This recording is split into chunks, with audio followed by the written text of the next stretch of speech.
What's going on, YouTube? It's James with Shyhammer Fantasy, and I got another report for you today. Today, Darko, my buddy Darko, asked me if I could give my thoughts on the new ONG Alpha 5 book, or whatever they call it now. And I decided I'm going to just make this a quick video for that. So it's very quick. I don't like it. Done. Alright, see you guys. No, for real, though. They do some things that are interesting, some things that are kind of necessary, and then some things that really didn't need to even be changed. And they avoid touching the real issue. Since I've had several months to play with the new Orc and Goblin book, I played in Fort City Fracas. I did okay. I did decent. I played in the WCW Havoc. I won that, but I won it just based on my opponent failing terror checks. And then I've been playing several games online, UB. I'm in another tournament on UB right now, and I'm not even doing this so hot. I think I'm probably second to last place in that tournament. I don't blame it on the book per se. I know I'm not in my focused mentality of like trying to min-max and do all the crazy shit right now. I'm in a hiatus mode mentality, mainly because I've been working on a lot of these baseball cards that are behind me, trying to sort through that. But as for the book, let's go over that really quick. We got the change log. Not many things, like I said, there's a couple things that need to be addressed that just weren't addressed. There was a vote online. A lot of people voted. I promoted the vote.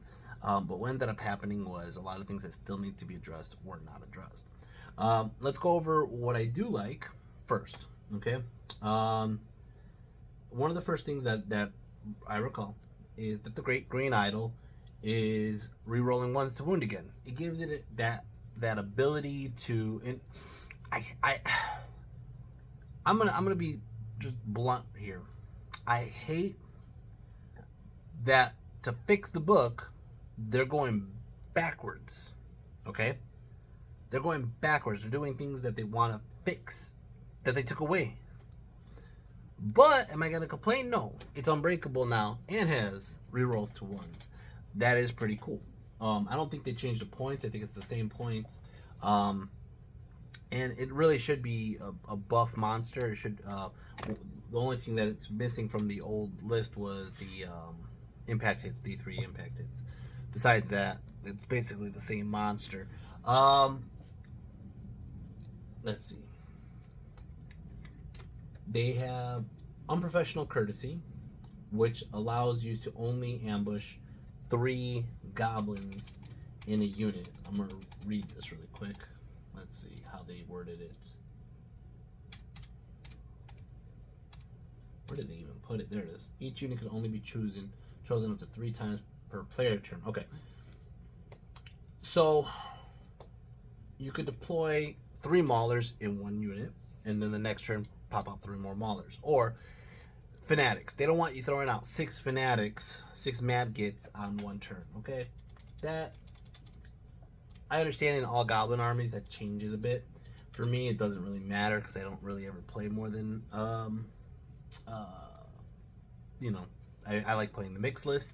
One thing I am going to complain about with that, though, is it does limit the usage of having a unit that pops out 3 maulers and 3 fanatics at the same time. But I guess that's the point, right? So they gave the courtesy to initiates, maggots, and then the surprise roll. They changed the name of Goga Brew to Goga Cauldron. Honestly, nobody cares the difference between a brew and a cauldron. People probably care more about the fact that what the hell's Goga, okay?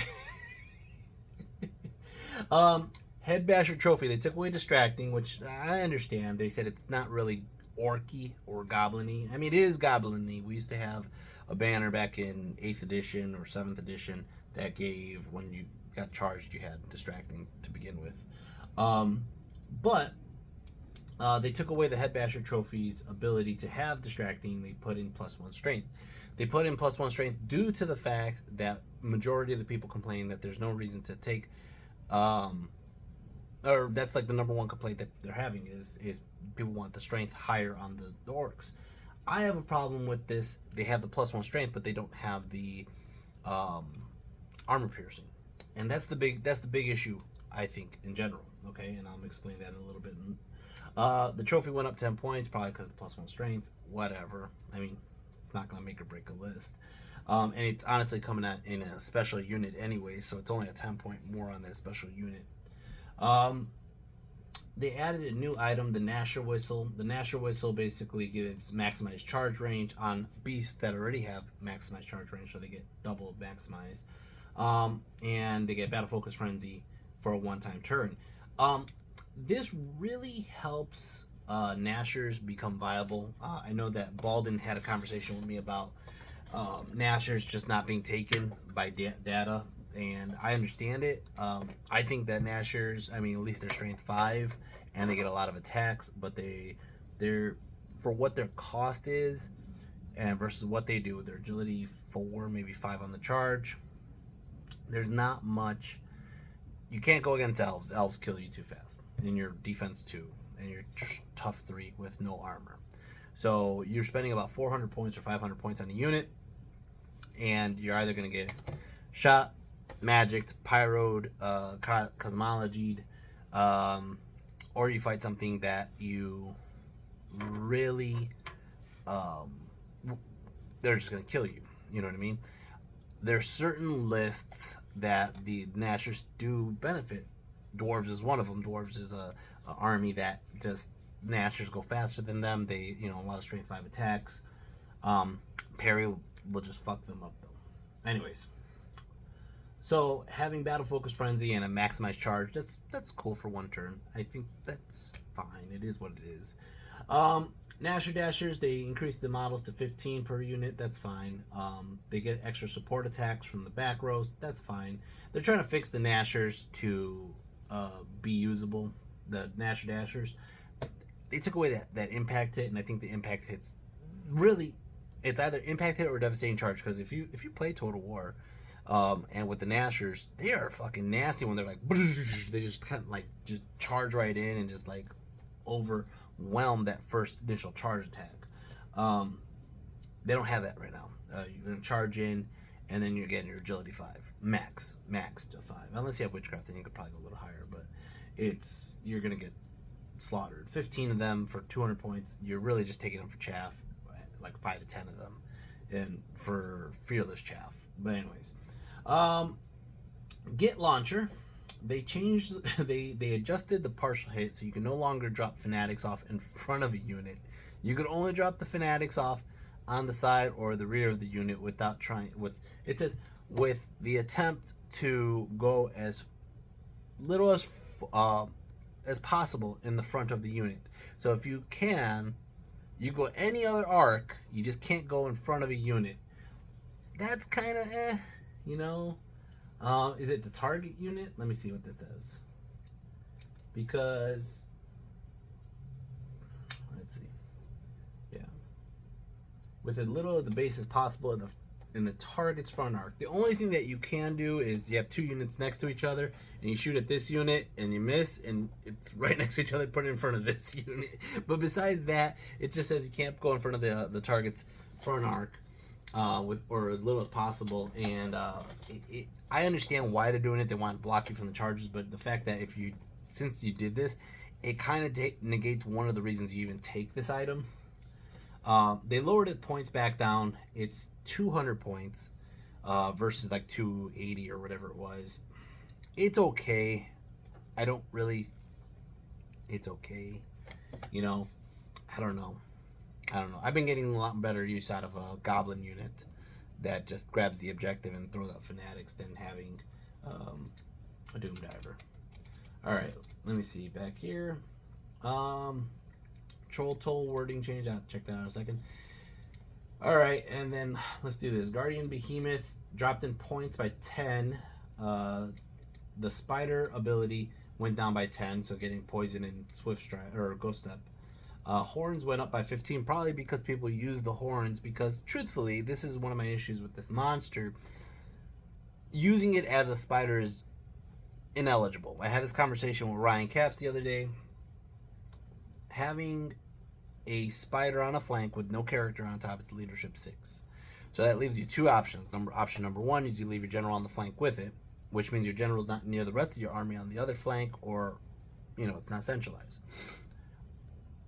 Option B is you're not stubborn, so you're running out there with leadership 6. You get charge flank, big flank, or whatever, or just simple. You have a bus of Empire Knights charging. You can't break their armor. Maybe you can. Maybe you get, because it's strength 6 now, but just say you whiff. You roll, you do 2 wounds. All right? He has a charge, a banner, a BSB, and a rank or 2. You lose. And your leadership 6 goes down to leadership like 4, 3, and you just run. And you lose a big 300-point monster due to the fact that it can't withhold or withstand an assault. Not including the fact that those Empire Knight bus will just break them, to be fair. Just kill them. Simple enough. You could just charge in, Knights of Rima. And they go in, they charge in, they have a charge banner, and they do 3-4 wounds. And you probably kill 1 or 2 guys. If you're lucky, maybe 3, you know what I mean? But you can't break the armor. You have so many attacks. Yeah, you have poison, but it's just all that compounds. And then to top it off, to get the poison, to get the extra wounds, to get it all costs points. So you're paying like 380 to 400 points for a monster that can't hold a flank on its own, needs assistance, can't be stubborn, and all that just kind of, again, like I said, it just compounds. It's not really worth it. So people are taking it with horns and random movement just to like literally just ram it into shit because it's gonna die. It's gonna die every game. It's gonna die. It's not gonna be your MVP. It's not gonna come up a flank like or rear like the spiders used to. So it is what it is. I don't know. I'll try it again someday, especially with these updates. You're losing 20 points in the cost of it for the spider upgrades, but they also have where they increase the bulk, the size of it for as a different option for 30 points. So I don't know. Let's look at this really quick. It's 290. Creepy crawlies is 20, so it's 310. 340 for the bulk, and then to take the armor. Yeah, it's about 380. 380 points to get what was originally the old spider. It's a lot cheaper for the spider, but you lose stubborn, you lose 2 attacks, and you lose the multi-wounder. And health. That's rough. That's rough. Anyways, alright, let's go over the other 2 options I missed. Number 1 was Troll Toll. They just changed the wording. It doesn't look like much. And then here's the biggest one. Iron Orcs. Okay, I've explained this in my other video. I'm explaining it now again. So, Iron Orcs, I am frustrated with the rules team on this. Feral Orcs, Veteran Orcs, Iron Orcs are all just stat lines. Okay? There's nothing truly different between them. Okay, one has Frenzy, one has Armor, one has Fearless, and I don't even know if it's Stubborn anymore. I don't think it's Stubborn. Let's see. They're not Stubborn. So one has Fearless. Okay, so Fearless and Armor versus Frenzy, and then the other one's just, they have Armor, but like shittier weapons. Okay, so the big thing for Iron Orcs is, okay, they have Weapon Master. They're armed to the teeth, okay? The bottom line is, I pick on High Elves all the time because it's an army that I can think of real fast. You have White Lions in Special. You have Sword Masters in Special. You have Phoenix Guard or whatever, Flame Wardens in Special. And they all do something vastly different, okay? They have double wounds against monsters. They have more attack strength 5. They have ward saves to hold. So you know which unit I'm talking about. You know which unit is providing you what service. So what role can you fill in your army with this service, right? Iron Orcs, you're paying 900 fucking points for about 30 of them that are gonna die, the same as a Veteran Orc, the same as a Feral Orc. And all you're doing is paying for a better stat line or a better weapon. That's all you're paying for. You're not getting anything extra out of that. Okay? Give them hatred. Give them some crazy armor buff that does something. Give them something that does something that you're like, this army does this, and that's why they're an elite unit. This is why I paid special points for this elite unit. They instead took away plate armor. They instead took away bodyguard. Instead, they took away, they took stuff away, and all they left them with was weapon master and fearless. And then they're like, you know what? We gave them halberds. Now they're better. No, you just gave them back strength 5 when they used to have strength 5. Am I fucking taking crazy pills here, man? Like, now, I'm not blind. I know that they gave orcs in general more attacks in general, period. Okay, they gave them more attacks. If other units are in combat, they get +1 attack. So having more damaging iron orcs with great weapons or halberds is actually pretty cool. They could do a lot of damage. Realistically, I think the answer was very simple. Just give them hatred. Now you have iron orcs that have hatred, and that would make them an elite unit. That would make them have like, oh shit, those guys will have hatred on me regardless. Outside of that, there could have been something that they could have gave them other than just the weapon array, but I'm not the one who makes the book, man. I say it every fucking game. Actually, the last game I played against Mark Charlone, I didn't have to say it. That's the first time in about 20 to 30 games I didn't have to tell somebody. I didn't make the rules, man. I think I did say it to him previously when I played him, though. But it is what it is. So, yeah, that's my take on it. Overall, the Orc and Goblin book, I am having fun with it. I am distracted right now with a lot of baseball cards. I think that in my previous list that I played at ETC or previous years, it was a lot of more single modeled units, and what ended up happening is when I start to lose my big guys, everything starts to crumble. With the Orc and Goblin book, I'm having a fun time dealing with the amount of bodies I have, and I love hearing people saying like, I can't get through this many bodies. I love hearing that. So I do appreciate that. I do appreciate some aspects of the book that made me change my list, right? But I'm finding there's one way to build my list, and there isn't that many options outside of that. And partially because I don't want to bring inferior lists, and I don't want to bring units that I know what's going to happen. I know what's going to happen with Nashers. I know what's going to happen with Iron Orcs. Iron Orcs, I'm going to spend 900 points on a unit, and they're going to die just the same. They're going to die just the same. They're not stubborn. They're not doing anything different. I'm going to get hit by either some blender unit, and the blender unit in the other army is always going to be better. It's just always going to be better. They're not strong enough to deal with this. I like playing the Iron Orc Chariots, for the record, but it has that extra toughness and the extra plate armor.